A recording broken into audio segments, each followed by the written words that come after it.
Dear students, welcome to the Professor Alok's physics classes, and this is Professor Alok. हमें class 12th के लिए start करनी है electrostatics को।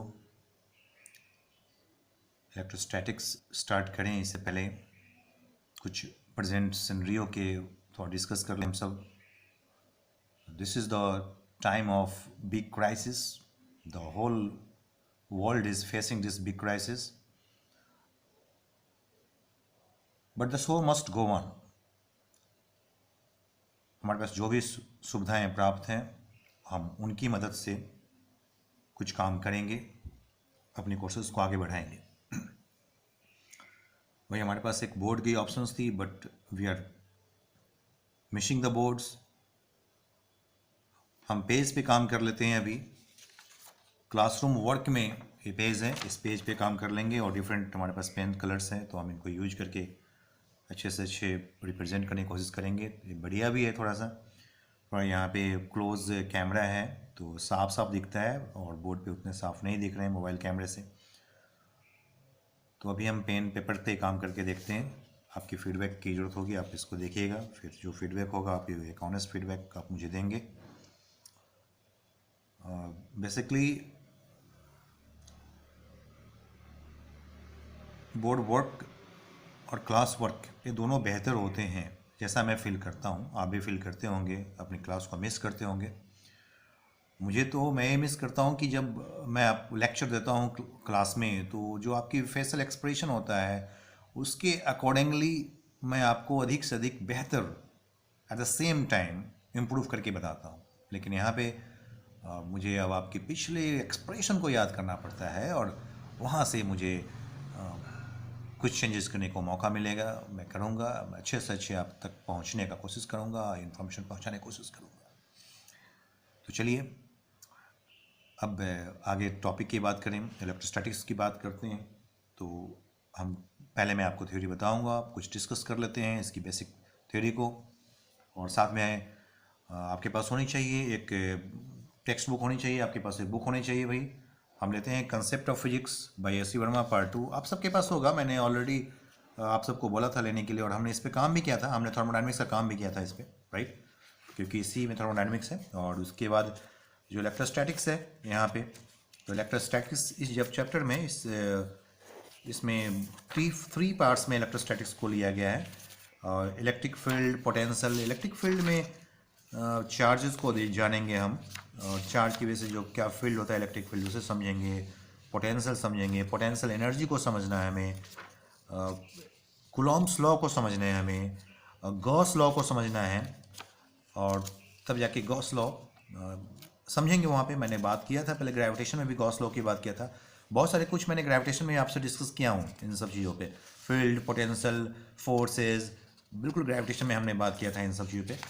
और बस एक जो नया पार्ट रह गया वो कैपेसिटर है, तो हम कैपेसिटर्स को डिस्कस कर लेंगे, और कैपेसिटर्स के साथ एक कंप्लीट इलेक्ट्रोस्टैटिक्स बन जाएगा। लेकिन चलिए, तो पहले हम क्या करेंगे, पहले मैं आपको थ्योरी बताऊंगा, उसके आधार पे हम कुछ प्रैक्टिस करेंगे। तो आप सबके पास ऐसे वर्मा होगा पेज नंबर 121, जिसमें इलेक्ट्रिक फील्ड एंड पोटेंशियल का एक्सरसाइज गिवन है। सो हम इस एक्सरसाइज करेंगे जब मैं आपको ये लेक्चर दे दूँ। उसके बाद हम एक एक करके 1 बाय 1 इसकी क्वेश्चंस को करते जाएंगे। फिर इसको जो डाउट्स होगा वो हम डिफरेंट माध्यम के थ्रू उसको एक दूसरे तक पहुंचाएंगे। व्हाट्सएप में भी हमने ग्रुप फॉर्म किया हुआ है, तो व्हाट्सएप ग्रुप पे भी हम बातें करेंगे। मैं वहाँ पे आपको कुछ होमवर्क दूंगा, कुछ असाइनमेंट दूंगा, डीपीपीज दूंगा, कुछ टेस्ट दूंगा। जैसे जैसे आगे बढ़ते जाएंगे तो व्हाट्सएप पे भी काम कर लेंगे, और साथ में मैं इस लेक्चर को यूट्यूब पे रखूँगा। तो आप यूट्यूब के थ्रू, ये कॉमन प्लेटफॉर्म रहेगा, वहाँ से आप इस लेक्चर को व्यू करेंगे, वहाँ से अच्छे समझेंगे। जहाँ पे ज़रूरत होगा वहाँ पे आप स्क्रीनशॉट्स लेंगे। हालांकि मैं जो नोट्स बनाऊँगा आपको लिख करके पेज पे, मैं उसकी एक पीडीएफ फॉर्म मैं आप सब तक व्हाट्सएप ग्रुप में रख दूँगा, तो आपको नोट्स बनाने में सुविधा होगी, राइट। तो ओके, तो ठीक है भाई, अब हम बातें करते हैं, कुछ आगे बढ़ें। तो चलिए, अभी तो S C Verma concept of physics की अभी ज़रूरत नहीं है। अभी थोड़ी देर के बाद हम इसको यूज करेंगे आप नेक्स्ट क्लास से। लेकिन अभी हम देखें भाई, कुछ काम करते हैं इस पर। तो पहले हम जानते हैं भाई व्हाट अबाउट द इलेक्ट्रोस्टैटिक्स। चलिए इलेक्ट्रोस्टैटिक्स की बात करते हैं। तो what about the electrostatics, electrostatics क्या होता है? तो बेसिकली जो फॉर्मल डेफिनेशन होता है इलेक्ट्रोस्टैटिक्स का वो है like it is the branch of physics, we can write it is the branch of physics which deals with the electric field and experiences produced by the charge at rest। भाई हम इसमें जब charge at rest में होता है तो उसकी बात करते हैं कि when the charge is at rest, तो when the charge is at rest, what about the electric field, what about the electric field and electric force, electric potential energy for the combination of the charges। लेकिन सब charges कैसे होना चाहिए? Rest में होना चाहिए। तो इलेक्ट्रोस्टैटिक्स में बेसिकली हम चार्जेस के बारे में डिस्कस करेंगे, लेकिन वो चार्ज कैसा होना चाहिए भाई? तो रेस्ट में होना चाहिए। Charges should be at rest, तो रेस्ट में होना चाहिए भाई। Charges must be at rest. जब कोई charge particle when the charge is at rest, charge is at rest, तो हम बोलेंगे कि this study is called electrostatics. अभी मैं रफली एक बोर्ड वर्क थोड़ी करता हूँ, मैं इसको रफ कर दूंगा, मतलब इस हटा दूंगा, फिर एक फ्रेश पेज पे मैं आपको कुछ जो बातें मैं आपसे बोलूँगा, आपसे डिस्कस करूँगा, उसको नोट करूँगा एक पॉज लेकर के, और फिर मैं आपको उसे रखूँगा यहाँ पे कैमरा के पास, आपके पास सामने में, और फिर हम आगे काम करेंगे। फिर ऐसे ही एक पॉज एंड कुछ नोट्स, कुछ मैं बातें करते हूँ, समझाते जाऊँगा कुछ भी। अभी ऐसा ही करते हैं, कुछ फंडामेंटल थिंग्स हैं उसे समझ लेते हैं। So finally, so what about the electrostatics? So it is the branch of physics which deals with the electric effect and experiences produced by the charge at rest. Okay. Now what about this charge? भाई ये charge क्या होता है? So like mass क्या होता है? Charge क्या होता है? So charge is a property of matter. भाई एक प्रॉपर्टी ऑफ मैटर है जिसको हम गेन कर सकते हैं, जिसको हम एक्वायर कर सकते हैं, और कुछ नेचुरली अकरिंग चार्ज पार्टिकल्स भी होते हैं भाई। So what are the naturally occurring charge particles? तो वो होते हैं electrons, protons and alpha particles. भाई अल्फा पार्टिकल्स क्या होता है? अल्फा पार्टिकल को बोलते हैं He++। आपने इलेक्ट्रॉन प्रोटॉन तो देखा होगा। What about the alpha particle? ये अल्फा पार्टिकल क्या है भाई? सो इट इज कॉल्ड He++। भाई हीलियम एटम से 2 इलेक्ट्रॉन को रिमूव कर लेते हैं, उसमें से हटा लेते हैं 2 इलेक्ट्रॉन को, तो इट बिकम्स He++। भाई इस पर पॉजिटिव चार्ज आ जाता है। बड़ा ही सुंदर सा कंसेप्ट भी है यहाँ पे। जब हम इलेक्ट्रॉन को रिमूव करते हैं तो वहाँ पे इलेक्ट्रॉन की जो इलेक्ट्रॉन डिफिसिट स्टेट में आ जाता है, वहाँ पे इलेक्ट्रॉन की डिफिशियंसी हो जाता है। जो मौजूद प्रोटॉन होते हैं उनके नंबर से नंबर ऑफ प्रोटॉन्स इंक्रीज कर जाता है। नंबर ऑफ प्रोटॉन्स इंक्रीज कर गया कितने से? अगर एक्चुअली हमने 2 इलेक्ट्रॉन को हटाया है तो वो 2 इलेक्ट्रॉन जो है ना, 2 इलेक्ट्रॉन्स के इक्वल जो पॉजिटिव चार्ज हो जाते हैं वहाँ पे गेन अप कर जाता है। ओके, हम इसे और भी आगे समझेंगे। So helium particle means He++। Helium particle means He++। So these are the naturally occurring charged particles। protons and electrons are also the naturally occurring charged particles।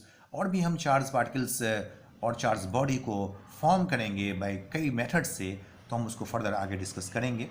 That जो इलेक्ट्रोस्टैटिक्स में जो खास तौर पे हमें डिस्कस करना है वो है फ्रिक्शनल चार्ज। मतलब फ्रिक्शन की वजह से जब हम किसी 2 बॉडी को ऐसे रब करते हैं, व्हेन द 2 बॉडी रब टू ईच अदर, तो भाई क्या होता है, यहाँ से कुछ चार्जेस डेवलप करता है। आपने देखा होगा भाई ठंडे के दिनों में जब आप स्वेटर को हटाते हो अपने बॉडी से, गर्म कपड़े को हटाते हो, तो आपकी स्किन और उस क्लॉथ के बीच में, उस उलन के बीच में, उस उल के बीच में एक फ्रिक्शन की वजह से एक फ्रिक्शनल चार्ज डेवलप करता है। और जो अंधेरे में जब लाइट ऑफ हो और आपको गर्मी लग रही हो रात को सोने के समय में, और आपने उसको हटाने की कोशिश करो, एक स्पार्किंग के साथ साथ लाइट भी आते हैं। That light actually that is the transfer of the charges. Friction की वजह से एक बॉडी से दूसरे बॉडी में ऐसा चार्ज चला जाता है।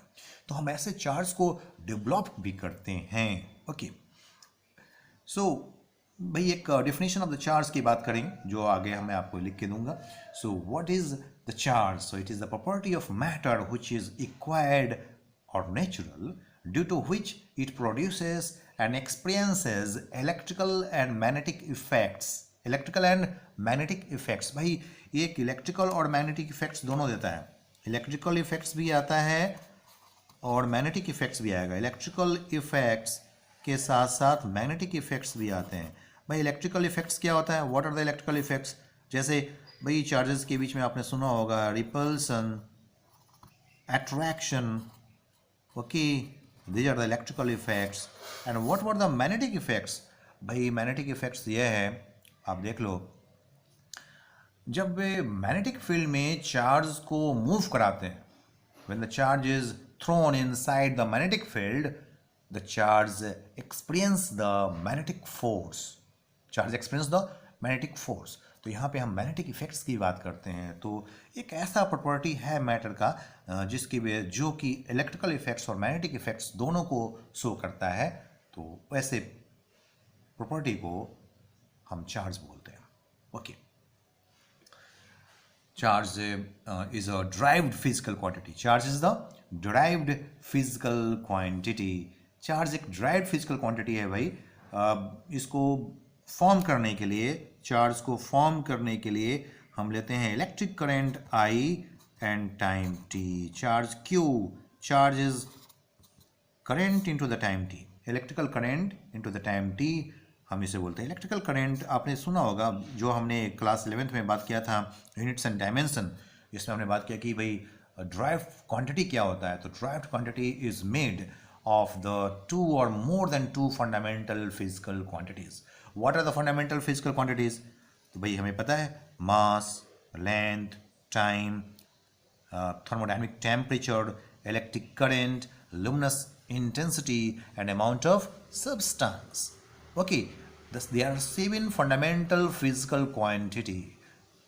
भाई तो इसमें इलेक्ट्रिक करेंट एंड टाइम ये दो फंडामेंटल फिजिकल क्वांटिटी है, और इस इलेक्ट्रिक करेंट और टाइम को मिलाते हैं तो बनते हैं चार्ज। तो चार्ज का जो डायमेंशन होता है, इलेक्ट्रिक करंट के लिए हम खास तौर पे I का यूज कर लेते हैं और टाइम के लिए T का। What is the dimension of the charge? IT।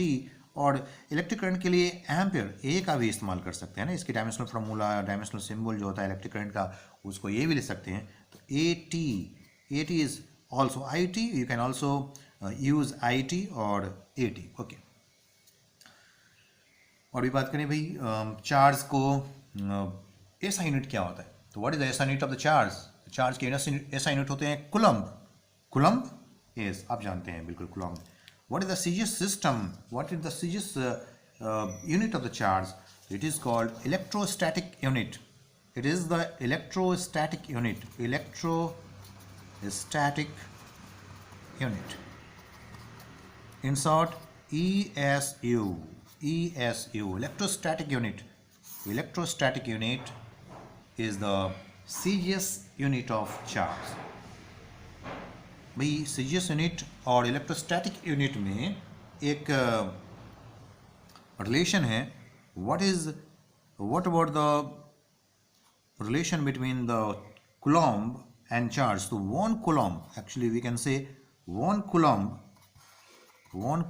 is equal to 3 into 10⁻⁹ electrostatic unit. भाई 1 कूलम्ब 3 into 10⁻⁹ इलेक्ट्रोस्टैटिक यूनिट के इक्वल होते हैं। Actually 1 coulomb is very very large value, ये बहुत बड़ा यूनिट है भाई। इसमें 3 into 10⁻⁹ electrostatic units is equal to 1 coulomb, right. तो ठीक है भाई, ऐसे तो मैं कुछ जितना भी मैंने पॉइंट्स अभी कराया है, मैं इस पॉइंट्स को पहले आपको एक नोट कर देता हूँ, एक पॉज लेकर के, और फिर आगे बढ़ते हैं।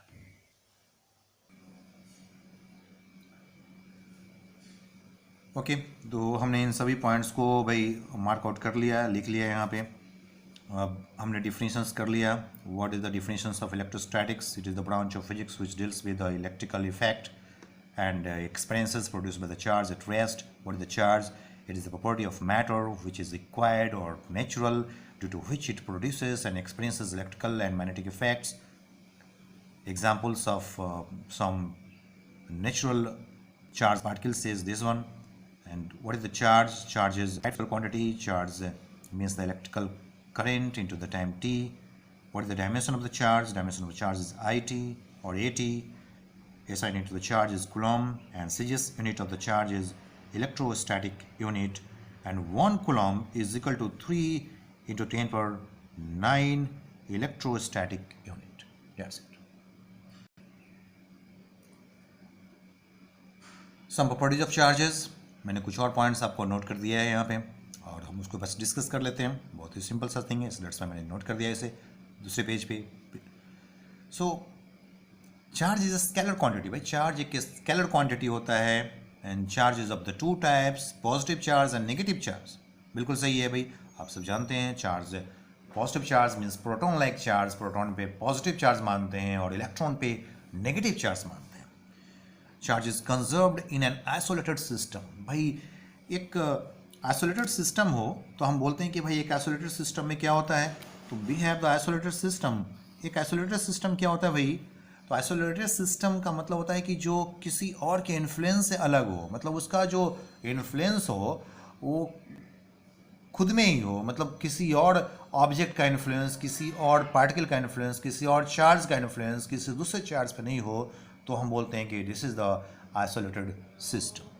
तो अगर कोई आइसोलेटेड सिस्टम हो जिसमें बहुत सारे चार्जेस हो, तो हम कहीं से डेवलप किया तो हम बोलते हैं चार्ज इज कंजर्व. मतलब चार्ज बिल्कुल कंजर्व होते हैं, जितना गेन करता है उतना ही लॉस होता है ना. अगर शुरू में अगर कोई न्यूट्रल बॉडी है तो net charge is always equal to zero, तो आइसोलेटेड सिस्टम में नेट चार्ज हमेशा ही जीरो होगा. जो हम आगे देखेंगे भाई, हम चार्ज को डेवलप भी कर देंगे in the process of induction एक न्यूट्रल बॉडी पे, लेकिन जितना पॉजिटिव चार्ज डेवलप होगा उतना ही नेगेटिव चार्ज भी डेवलप होता है. Okay. Charge is quantised. Charge is quantized. Quantized charge is quantized का मतलब क्या है भाई, charge is quantized means charge always exist in the quantum number of electronic charge. भाई किसी एक बॉडी से हम एक इलेक्ट्रॉन ड्रॉ कर सकते हैं, या एक और इलेक्ट्रॉन, दो इलेक्ट्रॉन कर सकते हैं, या एक और इलेक्ट्रॉन कर सकते हैं. मतलब जब भी करना होगा तो 1 2 3 4 5 ऐसे कर सकते हैं. These are the quantum numbers. So charge is quantised. Charge is quantised. Good. Charge Q can be equal to plus minus NE. Plus minus NE means भाई ये क्या है भाई, plus minus number of n. n means either it can be 1e, okay, plus minus 2e, plus minus 3e. means plus means positive charge, minus means negative charge. Okay, तो and so on 1 2 3 4 5 these are the quantum numbers.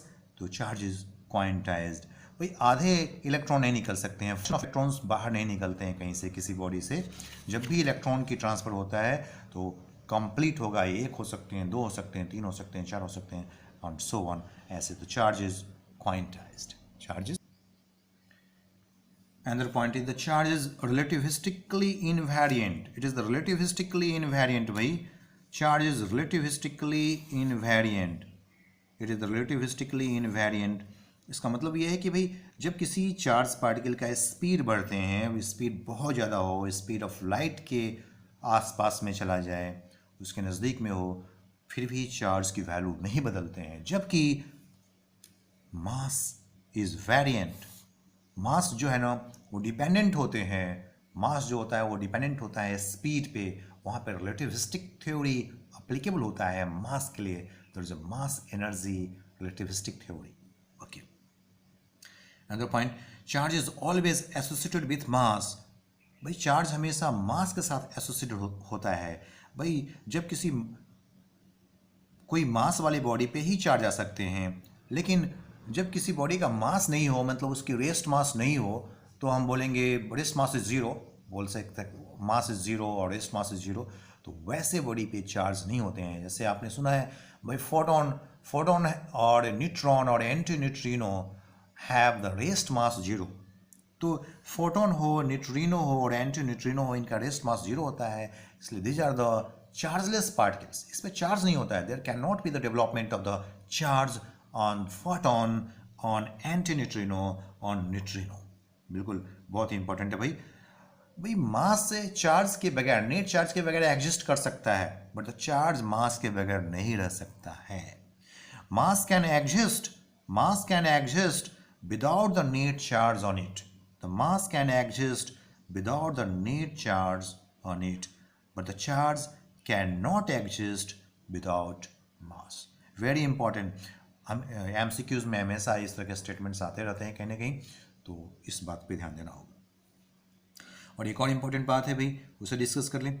A charge at rest, the charge at rest produces only electric field. जब कोई charge rest में होता है ना, तो हम आगे देखेंगे कि भाई चार्ज क्या है, तो भाई चार्ज अपने आसपास में इलेक्ट्रिक फील्ड प्रोड्यूस करता है। चार्ज अपने आसपास में ऐसे इलेक्ट्रिक फील्ड प्रोड्यूस करते हैं। बट चार्ज जब यूनिफॉर्म मोशन में होते हैं, when the charge is in uniform motion, तो फिर क्या होता है भाई, तो ये इलेक्ट्रिक फील्ड और मैग्नेटिक फील्ड दोनों प्रोड्यूस करता है। When the charge particle in uniform motion produces electric field and magnetic field. जबकि जब चार्ज एक्सलेटेड अगर हो जाए, when the charge is accelerated, then it emits electromagnetic radiation. An accelerated charge emits electromagnetic radiation.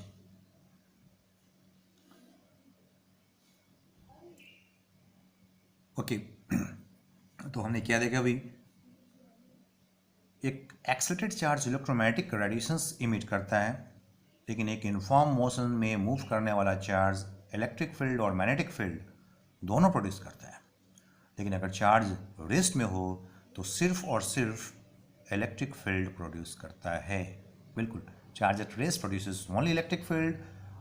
Charge moving with uniform velocity produce electric field and magnetic field both, but when the charge is accelerated, it emits electromagnetic radiation.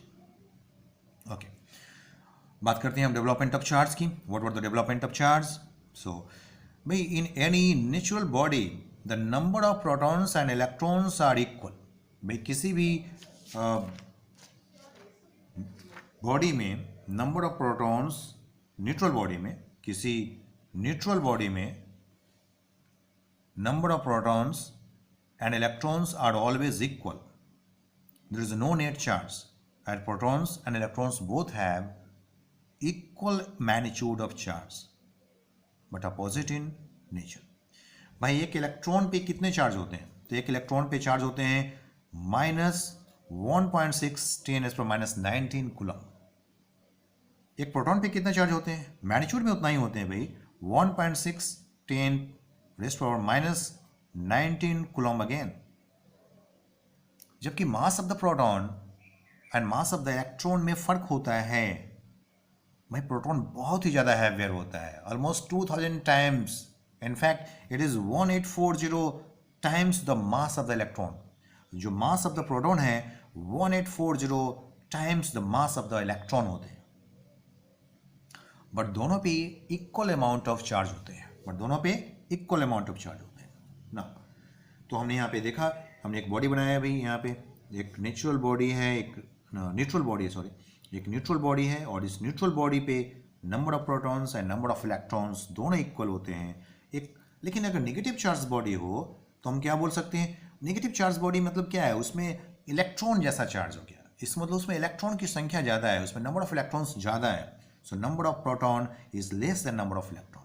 लेकिन अगर positive charge body है तो उसमें number of proton is greater then number of electron. Positive charge body मतलब क्या हो गया भाई? प्रोटॉन के जैसा, मतलब प्रोटॉन वहाँ पे लीड कर रहा है, प्रोटॉन की नंबर्स ज़्यादा है।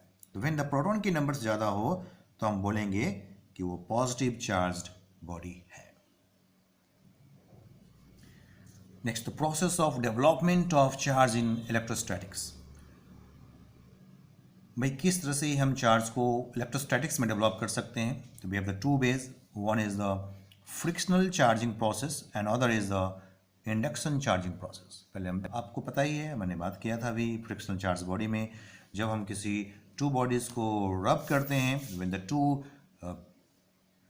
Neutral body are rub to each other, there is a development of the friction charges on the bodies.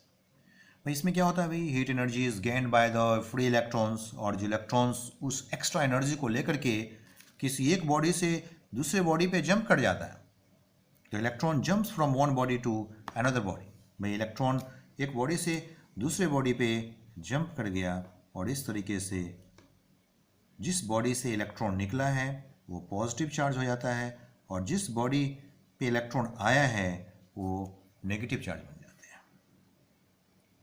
जो पॉजिटिव चार्ज बॉडी होता है उसमें क्या है भाई, there is a loss of electron, that is the deficiency of electrons, number of protons becomes larger than the number of electrons. Obviously इसमें से electron निकल चुका है, तो पहले number of proton and number of electron equal था, अब electron निकल चुका है यहाँ से, तो अब यहाँ पे प्रोटॉन की जो नंबर्स है वो एक्सीड कर रहा है, ज़्यादा हो रहा है। That's why it is the proton like charge means positive charge.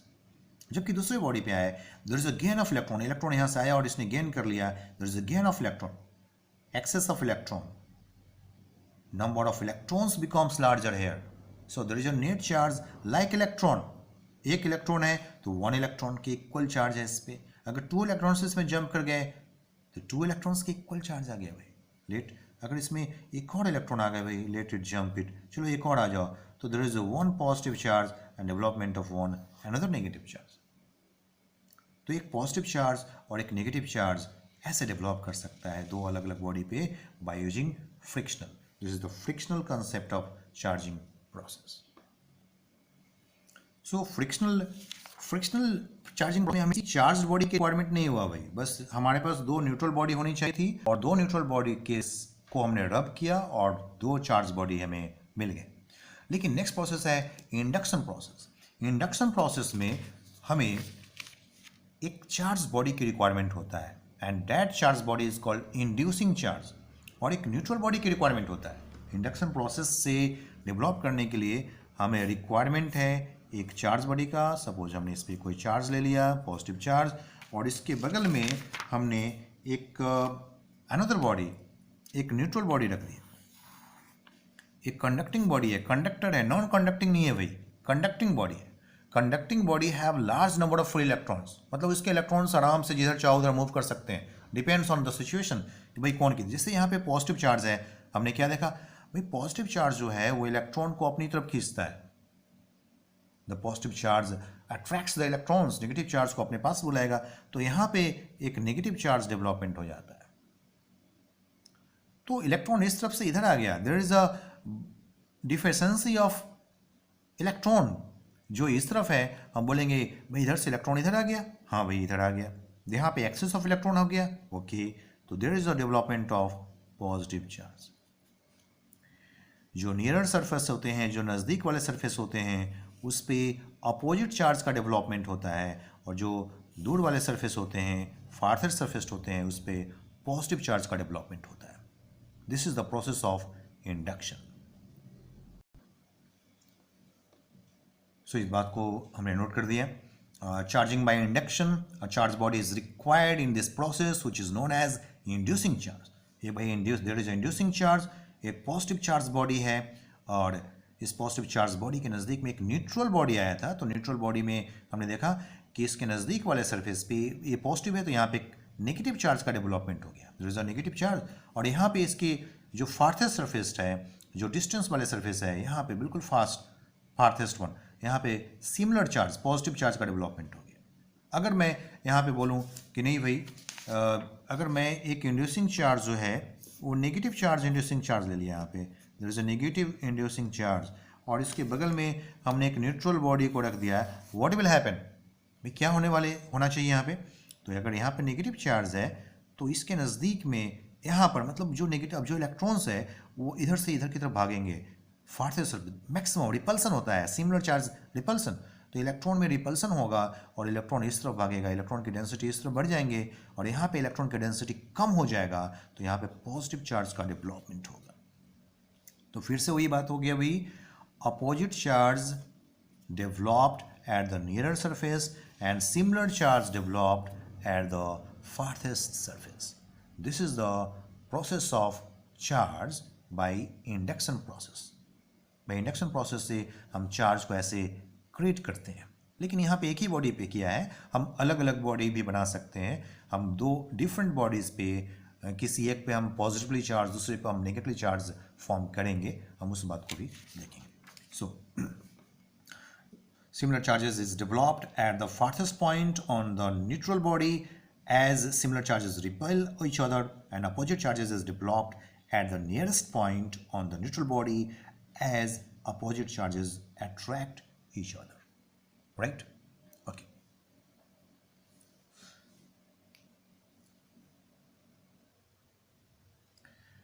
अब हम देखते हैं कि इंडक्शन प्रोसेस से दो अलग अलग बॉडी पे हम कैसे चार्ज को डेवलप कर सकते हैं भाई,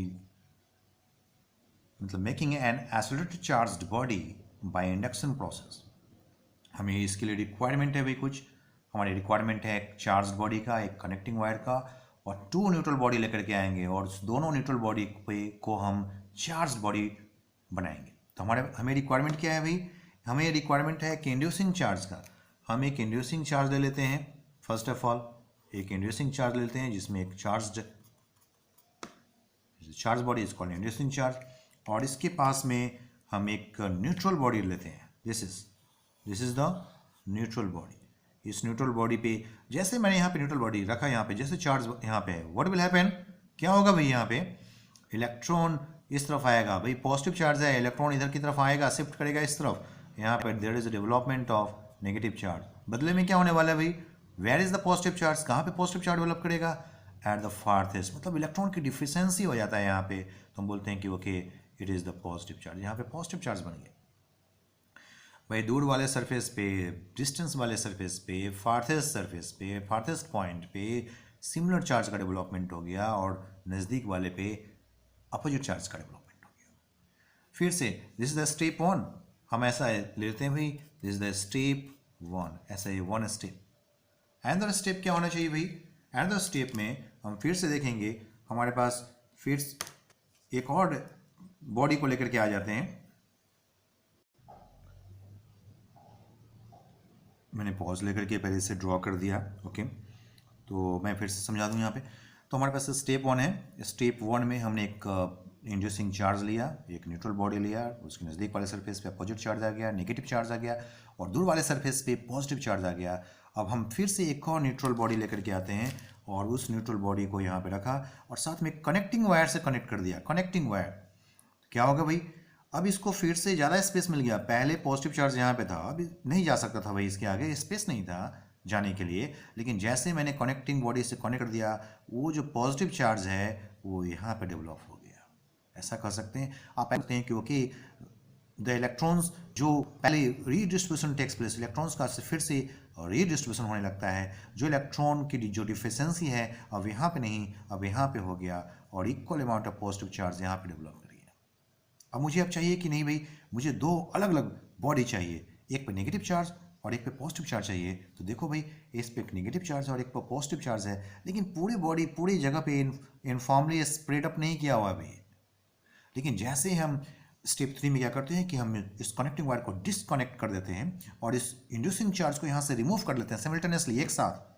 क्या होगा, जैसे ऐसे कर दिया, इस होल बॉडी पे जो यहाँ पे नेगेटिव चार्ज फिर से रीडिस्ट्रीब्यूट कर जाएंगे, और अगर ये स्फेरिकल बॉडी है, यूनिफॉर्म बॉडी है, तो बिल्कुल यूनिफॉर्मली डिस्ट्रीब्यूशन हो जाएगा, और ये यूनिफॉर्म बॉडी है तो यहाँ पे भी यूनिफॉर्मली डिस्ट्रीब्यूट हो जाएगा। लेकिन ध्यान देना, अगर यूनिफॉर्म बॉडी नहीं होता, ये नॉन यूनिफॉर्म बॉडी होता, तो यूनिफॉर्म डिस्ट्रीब्यूशन नहीं होता।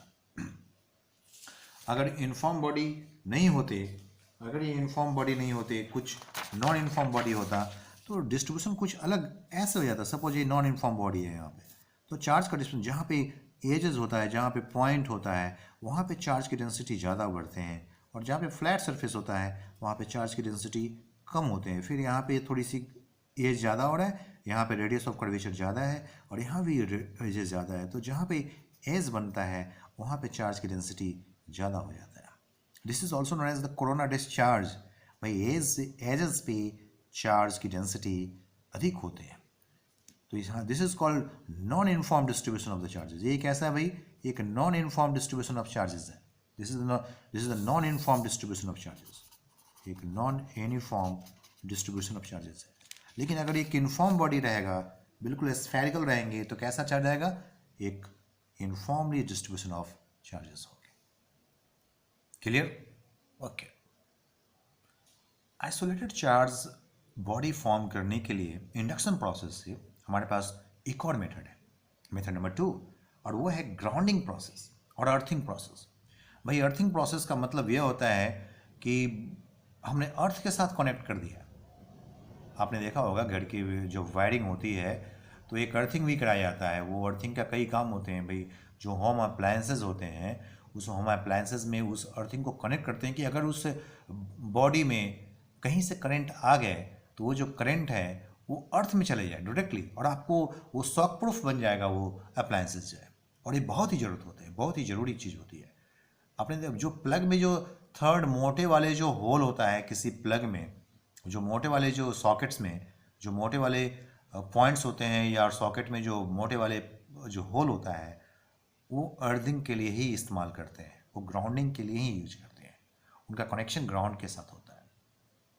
ओके, तो हम ग्राउंडिंग प्रोसेस और अर्थिंग प्रोसेस से हम आइसोलेटेड चार्ज बॉडी को फॉर्म करेंगे। देखें कैसे। मेथड 2, ग्राउंडिंग प्रोसेस और अर्थिंग प्रोसेस। क्या क्या रिक्वायरमेंट है भाई इसमें? तो वी हैव समथिंग, हमारे पास कुछ रिक्वायरमेंट है यहाँ पे। एक चार्ज रॉड की रिक्वायरमेंट है जिसको हम इंड्यूसिंग चार्ज बोलेंगे, एक न्यूट्रल बॉडी की रिक्वायरमेंट है, और एक कनेक्टिंग वायर की रिक्वायरमेंट है जो कि अर्थ के साथ ग्राउंड के साथ कनेक्ट होगा। यहाँ पे अर्थिंग है, दिस इज द अर्थिंग। भाई यहाँ पे अर्थ किया हुआ है तो इस अर्थिंग हमने इंडिकेशन देते हैं अर्थ को कुछ ऐसे, लार्जर, थोड़ी स्मॉलर स्मॉलर स्मॉलर ऐसे। ये किसका सिंबॉलिक रिप्रेजेंटेशन है भाई? ये अर्थिंग का रिप्रेजेंटेशन है। अगर ऐसा सिंबॉलिक रिप्रेजेंटेशन है इसका मतलब ये अर्थ के साथ कनेक्टेड है और ये कनेक्टिंग वायर है। ओके, पहले फर्स्ट स्टेप 1 हमने एक इंड्यूसिंग चार्ज को लिया, this is the inducing charge. अब इस इंड्यूसिंग चार्ज के नज़दीक में हमने एक न्यूट्रल बॉडी को रख दिया, लेकिन what will happen to this neutral body? तो यहाँ पे जो ये positive charge, inducing charge positive है तो इसके नज़दीक में नेगेटिव चार्ज का डेवलपमेंट हो जाएगा, और दूर वाले पे इसके फार्थेस्ट पॉइंट पे पॉजिटिव चार्ज का डेवलपमेंट हो गया, that is a positive charge. Okay, अब स्टेप 2, अब हम इसे जो अर्थ का जो कनेक्शन है कनेक्टिंग वायर के साथ, उसके कनेक्शन हम इस बॉडी के साथ, न्यूट्रल बॉडी के साथ कर लेते हैं। What will happen? ये जो पॉजिटिव चार्ज था जो पहले यहाँ पर है, ये जो पॉजिटिव चार्ज की वजह से जो पॉजिटिव चार्ज अपने मैक्सिमम डिस्टेंस बना के रखना चाहता है वो यहाँ पर जैसे कनेक्ट हो जाता है, इसको एक रास्ता मिल गया भाई। एक कनेक्टिंग वायर है, किसी चीज़ का हो सकता है, कॉपर के, एल्युमिनियम के, या किसी भी मेटल का एक कनेक्टिंग वायर बनते हैं। तो क्या होगा यहाँ पे? इन्हें जगह मिल जाएगा, इन्हें स्पेस मिल जाएगा कि और दूर भागो भाई। तो ए यहाँ से और भी डिस्टेंस मेंटेन करेगा और इस वायर के थ्रू ये पॉजिटिव चार्ज इधर की तरफ आ जाएगा। पॉजिटिव चार्ज इधर आने का मतलब क्या होता है? Proton does not move, actually हम कहेंगे फिर से redistribution of electrons takes place, और इलेक्ट्रॉन अब इस बॉडी से नहीं, इस अर्थ से होते हुए फ्री इलेक्ट्रॉन यहाँ पे मूव करते हैं। तो अर्थ से फ्री इलेक्ट्रॉन इसके पास मूव करते हैं और जो यहाँ पे अब अपनी जो डेंसिटी को बढ़ाते हैं, और यहाँ पर उनकी जो डिफिशेंसी होती है, अर्थ की इलेक्ट्रॉन की जो डेंसिटी होती है वो रिस्पेक्टफुली कम हो जाता है। तो हम बोलते हैं इस तरफ पॉजिटिव चार्ज चला गया, यहाँ पे नेगेटिव चार्ज का डेवलपमेंट हो गया। So what will happen? Next step, अब नेक्स्ट स्टेप में क्या करना होगा? स्टेप 3 में हम इस वायर को, इस कनेक्टिंग वायर को कट कर डालेंगे और सिमिल्टेनियसली इस इंड्यूसिंग चार्ज को यहाँ से रिमूव कर देंगे। जैसे ऐसे करेंगे वैसे क्या होगा? बिल्कुल इस पे जो चार्ज पहले यहाँ पे है, एक जगह पे एक पोलराइज्ड है, एक जगह पे पोलराइज्ड है, वो एक्चुअली इस पूरे जगह पे अगर इनफॉर्म बॉडी है तो इनफॉर्मली डिस्ट्रीब्यूट हो जाएगा, अगर नॉन इनफॉर्म बॉडी है तो नॉन इनफॉर्मली डिस्ट्रीब्यूट हो जाएगा। नॉन इनफॉर्म बॉडी में जहाँ पे पिक पॉइंट होगा, जहाँ पे क्लोज पॉइंट होगा, वहाँ पर उनकी जो डेंसिटी होता है, चार्ज की डेंसिटी होता है, वो अधिक हो जाती है। So step 3, disconnect the earthing. हमने अर्थिंग को डिस्कनेक्ट कर दिया और सिमिल्टेनियसली हमने चार्ज्ड बॉडी को हटा दिया और द होल चार्ज यहाँ पे डेवलप कर गया। एक पॉजिटिव चार्ज इंड्यूसिंग चार्ज था, उसकी वजह से नेगेटिव चार्ज डेवलप किया था यहाँ पर, और नेगेटिव चार्ज अब यूनिफॉर्मली बन गया। तो बी क्या हमें मिला? We got the negative charge body. लेकिन अगर हमारा इंड्यूसिंग चार्ज नेगेटिव होता तो कैसा चार्ज बॉडी हम अचीव करते? हमें मिलते पॉजिटिव चार्ज बॉडी। तो अगर हमें पॉजिटिव चार्ज बॉडी चाहिए तो इंड्यूसिंग चार्ज कैसा होना चाहिए? नेगेटिव होना चाहिए। अगर नेगेटिव चार्ज बॉडी चाहिए तो हमें कैसा इंड्यूसिंग चार्ज होना चाहिए? पॉजिटिव होना चाहिए।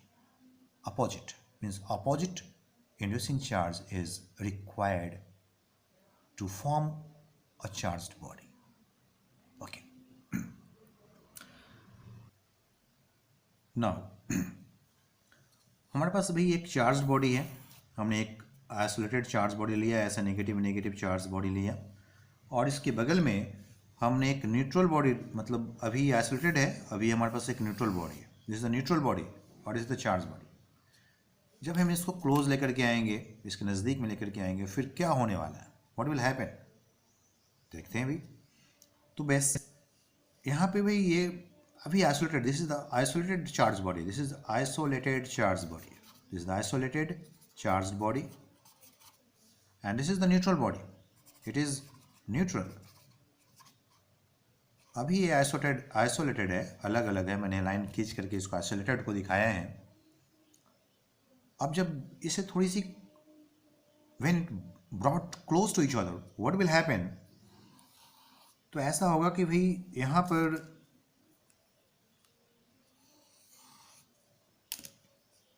इस इलेक्ट्रॉन की वजह से, जो नेगेटिव चार्ज की वजह से, जो पॉजिटिव चार्ज है वो इस तरफ शिफ्ट करेगा यहाँ पर, या आप कह सकते हैं कि इलेक्ट्रॉन इस तरफ शिफ्ट कर जाएंगे, और ये इलेक्ट्रॉन जो यहाँ पे इस बॉडी पे जो कंप्लीटली इनफॉर्मली स्प्रेड अप किया हुआ है, कंप्लीटली फैले हुए इनफॉर्मली, वो अब यहाँ पे इस तरफ पोलराइज्ड हो जाएंगे ऐसे। So what will happen? क्या होगा अब इस तरह की बॉडी में? जब हमने एक न्यूट्रल बॉडी को और एक चार्ज बॉडी को कुछ नज़दीक में रखा है, then what will happen? Attraction होगा, रिपल्सन होगा, व्हाट विल हैपन? या फिर कोई इफेक्ट नहीं होगी? The answer is attraction. Why attraction? क्योंकि क्लोज्ड सरफेस पे अपोजिट चार्ज का डेवलपमेंट हो गया, यहाँ से यहाँ तक। यहाँ पे जो अट्रैक्टिव फोर्स है वो कुछ इस तरफ आ रहा है, दिस इज द अट्रैक्टिव। जब नज़दीक में डिस्टेंस जितना ही कम होता है, फोर्स की वैल्यू उतना ही अधिक होता है। तो attractive force is larger than the repulsive force. Repulsive force किसके बीच में लगेंगे वही? तो इस नेगेटिव और इस नेगेटिव चार्ज के बीच में, लेकिन इनका डिस्टेंस क्या है? ज़्यादा है। तो there is a repulsive force, लेकिन ये जो रिपल्सिव फोर्स की जो मैग्नीट्यूड है वो इस अट्रैक्टिव फोर्स की मैग्नीट्यूड से कम है। हम बोलेंगे F attractive is greater than F repulsive. इसे बेहतर तरीके से एक फॉर्म करके देखते हैं। हमने देख लिया यहाँ पे जो क्लोजर सरफेस है, यहाँ पे एफ अट्रैक्टिव, यहाँ की इनके बीच का डिस्टेंस कम है, इसलिए एफ अट्रैक्शन की वैल्यू ज़्यादा है, जबकि यहाँ से यहाँ तक का एफ रिपल्सन है, रिपल्सिव फोर्स की वैल्यू कम होगा। F attractive is greater than F repulsive. So हम क्या बोल सकते हैं? There will be a net attractive force between a charge body and a neutral body.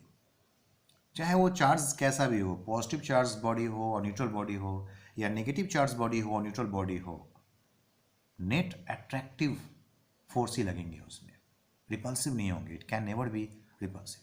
इसका मतलब यह है कि अट्रैक्शन दो बॉडी के बीच में जब हो तो दो बातें हो सकती है, या तो दोनों चार्ज बॉडी अपोजिटली चार्ज्ड हो, या फिर एक बॉडी चार्ज्ड हो जो पॉजिटिव भी हो सकता है और नेगेटिव भी हो सकते हैं, और दूसरा न्यूट्रल हो, दूसरा न्यूट्रल बॉडी हो। इसका मतलब यह है कि अट्रैक्शन से हमें बिल्कुल श्योर पता नहीं चल पाता है, बिल्कुल ये मालूम नहीं चल पाता है कि बॉडी का नेचर, बॉडी पे चार्ज का नेचर कैसा है अट्रैक्शन से, राइट? देखते हैं रिपल्सन में क्या होता है। For a pair of two similar charge bodies we know that, या तो हमारे पास दोनों ही चार्ज नेगेटिवली चार्ज बॉडी हो, या फिर दोनों ही पॉजिटिव चार्ज बॉडी हो। ये आइसोलेशन बिल्कुल आइसोलेटेड चार्ज है भाई। मैंने लाइन ड्रॉ कर दिया यहाँ पे, ये ड्रॉ लाइन ये शो करता है कि ये दोनों अभी आइसोलेटेड है। अब हम इनको एक दूसरे के नज़दीक लेकर के आते हैं। दोनों ही केस, दो अलग अलग केसेस हैं यहाँ पे। ये दोनों नेगेटिवली चार्ज बॉडी है, ये दोनों ही positive charge body. What will happen? आपको पता है भाई, similar charges repel each other, similar charges repel each other, दोनों पॉजिटिव है दोनों रिपेल करेंगे, दोनों नेगेटिव है दोनों रिपेल करेंगे. Okay, so what is the conclusion? Conclusion is that if there is a repulsion between the two bodies, both bodies must be similar charge body. अगर repulsion हो तो दोनों ही सिमिलर चार्ज होगा, या तो दोनों पॉजिटिव होंगे या फिर दोनों नेगेटिव होंगे.